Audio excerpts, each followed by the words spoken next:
ప్రియమైన వాళ్ళారా, బాగున్నారా? మరొక వచనం ధ్యానించుకుందాం. సర్వోన్నతమైన స్థలములలో దేవునికి మహిమయు, ఆయనకిష్టులైన మనుషులకు భూమి మీద సమాధానమును కలుగును గాక అని దేవుని స్తోత్రము చేయుచుండెను. లూక 2:14.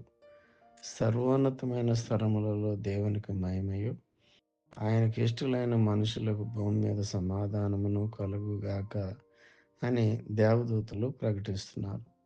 సమాధానము నీతి ద్వారా కలుగుతుంది, మరియు నీతి ప్రభువైన యేసుక్రీస్తు వారి యందు విశ్వాసం ద్వారా అనుగ్రహింపబడుతుంది. ఈ విధంగా రాయబడినది. కాబట్టి విశ్వాస మూలమున మనము నీతిమంతులముగా తీర్చబడి, మన ప్రభువైన యేసుక్రీస్తు ద్వారా దేవునితో సమాధానము కలిగి ఉందము.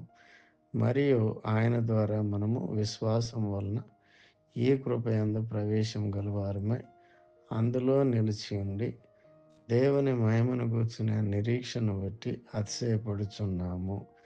రోమ 5:1-2 మరియు అయితే ఆయన మూలముగా మనము క్రీస్తు యేసునందున్నాము.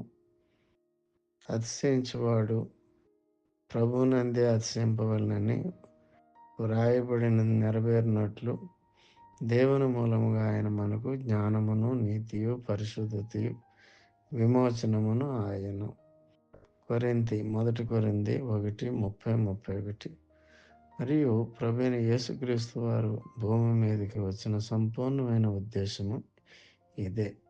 దేవుడు మీ అందరికీ సమాధానమును, నీతిని, పరిశుద్ధతను సమృద్ధిగా అనుగ్రహించునుగాక. ఆమేన్.